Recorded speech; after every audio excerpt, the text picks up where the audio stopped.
Sir doctor आराधना शर्मा। आज हम BSc part 2 के डिफरेंशियल इक्वेशन से कैनोनिकल फॉर्म में रिडक्शन वाला पार्ट देखेंगे, जिसमें से एक एग्जांपल के थ्रू हम शो करेंगे कि किस तरीके से एक second order linear partial differential equation को हम रिड्यूस कर सकते हैं कैनोनिकल फॉर्म में और उसका क्लासिफिकेशन कर सकते हैं। आज हम देखने जा रहे हैं डिफरेंशियल इक्वेशंस के यूनिट 4 से किसी भी partial differential equation second degree का उसका क्लासिफिकेशन और उसको किस तरीके से कैनोनिकल फॉर्म में रिड्यूस करके हम उसका हल निकालते हैं। तो स्टूडेंट्स, आपको मालूम होगा कि linear partial differential equation of the second degree, ये इस तरीके का डिफरेंशियल इक्वेशन को हम कहते हैं। अब इस डिफरेंशियल इक्वेशन का हमको क्लासिफिकेशन करना है पहले, फिर रिडक्शन करके उसको कैनोनिकल फॉर्म में रिड्यूस करना है, देन हमको उसका सॉल्यूशन निकालना है। तो मान लीजिए कि दिया गया linear partial differential equation of the second degree, ये हो गया आपका इक्वेशन नंबर 1। अब इसको हमको क्लासिफाई करना है सबसे पहले। तो इसके लिए हम डिस्क्रिमिनेंट निकालते हैं, जिसको हम डेल्टा से रिप्रेजेंट करते हैं, which is equal to B square minus A C. अब इस डिस्क्रिमिनेंट की सहायता से हम बता सकते हैं कि दिया गया ये पार्शियल डिफरेंशियल इक्वेशन किस क्लास का है। तो फर्स्ट केस आपका होगा if delta is greater than 0 means B square minus A c is greater than 0, कि इस ए बी सी की वैल्यू यहाँ सब्स्टिट्यूट करने पे आपको बी स्क्वायर माइनस ए सी ग्रेटर देन 0 मिलता है। तो ये आपका partial differential equation number 1 is said to be hyperbolic. ये आपका कौन सा कहलाएगा? Hyperbolic in the x y plane. Means इस इक्वेशन नंबर 1 का जब डिस्क्रिमिनेंट आप ले रहे हैं ग्रेटर देन 0, तो इसका क्लासिफिकेशन हो जाता है कि ये हाइपरबोलिक टाइप का इक्वेशन होगा। Means the linear partial differential equation 1 of the second degree defined in the x y plane is called hyperbolic. Second case अब लेते हैं, if del is less than 0 means B square minus A c is less than 0, तब हम कहेंगे कि equation 1 is elliptic. Equation number 1 का classification क्या कहलाएगा आपका? इलिप्टिक होगा, कि एक्स वाई प्लेन में हमेशा ये पार्शियल डिफरेंशियल इक्वेशन किस फॉर्म को रिप्रेजेंट करेगा? इलिप्टिक को। अब थर्ड केस देखते हैं कि if delta is equal to 0 means B square minus ए सी की वैल्यू क्या हो जा रही है? 0 हो जा रही है। तब कहेंगे कि equation number 1 is said to be parabolic in the xy plane। तो फर्स्ट हमने किया क्लासिफिकेशन, जिसके लिए हम डिस्क्रिमिनेंट निकाले। डिस्क्रिमिनेंट की 3 पॉसिबल वैल्यूज हो सकती थी। पॉजिटिव के लिए यह हाइपरबोलिक होगा, इक्वल टू 0 के लिए इलिप्टिक हो गया, और लेस देन 0 के लिए ये पैराबोलिक हो गया। जब ये 3 क्लासिफिकेशंस हो गए, तो इनका जो कैनोनिकल फॉर्म में रिडक्शन होगा, तो फर्स्ट केस में हमको कैनोनिकल फॉर्म में रिडक्शन मिलेगा del two z del u del v form में। सेकेंड केस इलिप्टिक में आपको मिल जाएगा del two z upon del alpha square plus del two z upon del beta square. इसमें थर्ड फॉर्म पैराबोलिक में आपको मिल जाएगा del two z upon del v square form में। तो ये इसका कैनोनिकल फॉर्म हुआ और ये उसका क्लासिफिकेशन हुआ। तो स्टूडेंट्स, अब इसको हम किसी एक एग्जाम्पल की सहायता से देखेंगे। तो हम एक एग्जाम्पल लेकर चलते हैं।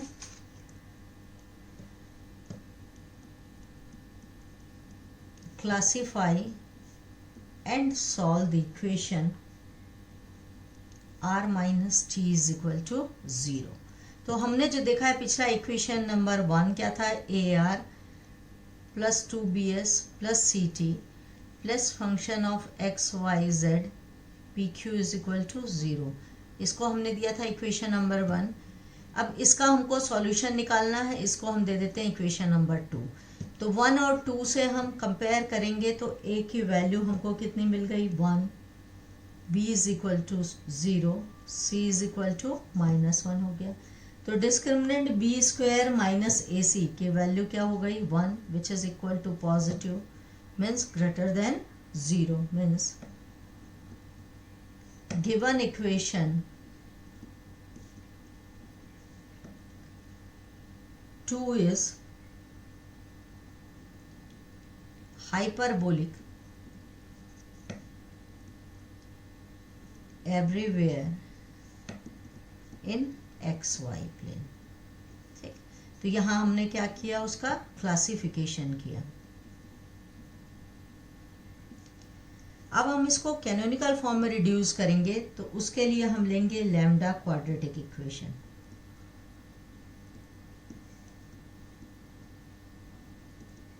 तो लैम्डा क्वाड्रेटिक इक्वेशन क्या होगा, a lambda square plus 2b lambda plus c is equal to 0। यहाँ हम a, b और c की वैल्यू यहाँ से सब्स्टिट्यूट कर देंगे। तो लैम्डा क्वाड्रेटिक इक्वेशन हो गया lambda square minus 1 is equal to 0, means lambda is equal to +1 -1। दो हमको डिस्टिंक्ट रूट्स मिल रहे हैं और इसकी सहायता से हम u और v को सेलेक्ट करेंगे। तो हम दो इक्वेशन ले लेते हैं, dy by d x plus lambda 1 is equal to 0 and dy by d x plus lambda 2 is equal to 0। इसको मान लीजिए लैम्डा 1 ले लेते हैं, इसको हमने ले लिया लैम्डा 2। तो इक्वेशन हो गया dy by d x plus 1 is equal to 0, dy by d x minus 1 is equal to 0। तो इसको हम लिख सकते हैं dx plus dy is equal to 0। ये हो जाएगा dx minus dy is equal to 0। Again this is t of x plus y is equal to 0. This is equivalent to d of x minus y is equal to 0. अब इसको हम integrate कर दें दोनों equations को, तो ये हो जाएगा x plus 1, constant of integration c1 ले लिया, this is x minus y, constant of integration cu ले लिया। अब जो है इक्वेशन नंबर 2 को हमको रिड्यूस करना है कैनोनिकल फॉर्म में। तो इसको कैनोनिकल फॉर्म में रिड्यूस करने के लिए हम ले लेते हैं u is equal to x plus y, v is equal to ले लिया x माइनस वाई।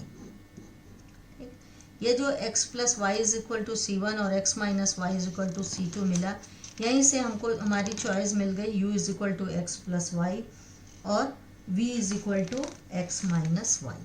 अब जैसे ही हमने लिया u is equal to x plus y, v is equal to x minus y, तो हमको मिला del u upon del x is equal to 1, del u upon del y is equal to 1। Similarly यहाँ से मिल जाएगा del v upon del x is equal to 1 और del v upon del y is equal to -1। ये हमको मिला। अब हम जानते हैं कि first order partial differential equation p को हम क्या लिखते हैं, del z upon del x। अब चूंकि z यहाँ से u और v का फंक्शन हो गया, तो इसको अब हम लिख सकते हैं del z upon del u into del u upon del x plus del z upon del v upon del x। अब ये del u upon del x और del v upon del y की वैल्यू यहाँ से substitute कर दिए, तो p की वैल्यू हमको मिल गई del z upon del u plus del z upon del v, क्योंकि इसकी वैल्यू 1 एंड 1 हो गई। सिमिलरली q निकाल लें, तो del z upon del y को आप लिख सकते हैं del z upon del u upon del y plus del z upon del v upon del y। अब इस del u upon del y और del v upon del y की value यहाँ से सब्स्टिट्यूट किए, तो q का मान हमको मिल गया del z upon del u minus del z upon del v। तो p और q को अब हम किस में ट्रांसफर कर दिए, एक्स वाई से u और v में। अब सेकेंड ऑर्डर का निकालना है, क्योंकि हमारे दिए गए इक्वेशन नंबर 2 में r और t की वैल्यू है, तो अब r लेंगे। r इज इक्वल टू हो गया del 2z upon del x square, that is equal to del of del x del z upon del u plus del z upon del v। तो r की value मिल गई del of del u del z upon del u plus del z upon del v into del u upon del x plus del of del v del z upon del u plus del z upon del v into del v upon del x। अब चूंकि del u by del x और del v by del x की value 1 है तो यहाँ से r is equal to आपको मिल गया del two u del two z upon del two u plus del two z del u del v plus del two z del v del u plus del two z upon del v two. तो ये दोनों same हो गए क्योंकि order हम change कर सकते हैं। तो r इज इक्वल टू हो गया del two z upon del u square twice del two z upon del u del v plus del two z upon del v square. इसको हम दे देते हैं equation number A. Similarly t की वैल्यू आप निकालेंगे तो t आपका क्या मिल जाएगा आपको del two z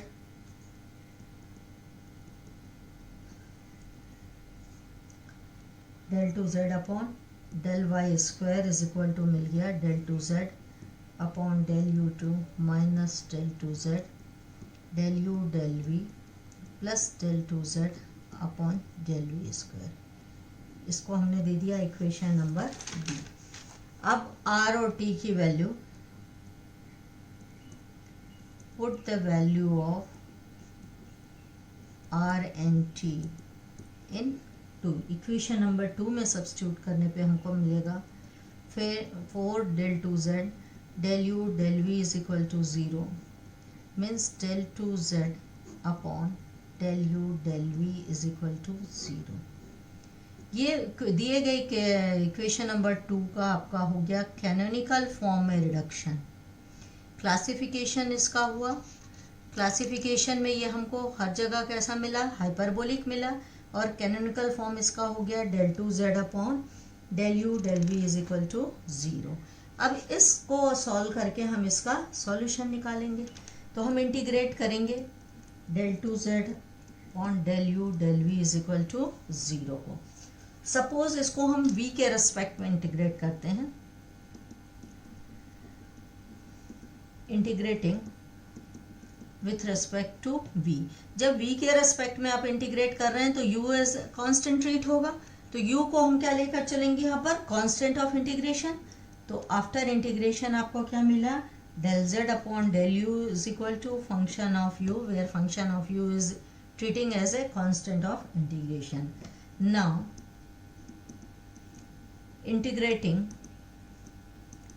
with respect to u तो v यहाँ पर कांस्टेंट की तरह ट्रीट होगा। v is treating S constant. तब कांस्टेंट ऑफ इंटीग्रेशन किसका फंक्शन होगा v का फंक्शन होगा। तो अब देखिए इसको अब हम इंटीग्रेट करेंगे तो क्या मिलेगा z is equal to function of u du। Suppose function of integration को मैंने ले लिया 5v। अब चूंकि ये पूरा u का फंक्शन है तो इसको अब हम क्या लिख सकते हैं z इज इक्वल टू मान लीजिए मैं इसको लिख लूँ psi u प्लस 5v। अब हमारे पास u और v की वैल्यू सब्स्टिट्यूट करेंगे तो क्या मिल जाएगा हमको सॉल्यूशन मिलेगा z is equal to psi x plus y plus 5x minus y. ये जो है हमारा इक्वेशन नंबर 2 का ये सॉल्यूशन हो गया। तो एक ही क्वेश्चन में फर्स्ट में हमने उसको क्या किया क्लासीफाई किया। तो क्लासीफाई किया तो हमको कौन सा मिला ये कैसा इक्वेशन मिला हर जगह xy प्लेन में हाइपरबोलिक मिला। सेकंड उसको हमने किस में रिड्यूस किया कैनोनिकल फॉर्म में। तो जब कैनोनिकल फॉर्म में रिड्यूस किए तो इसका कैनोनिकल फॉर्म हो गया del two z upon del u del v is equal to 0।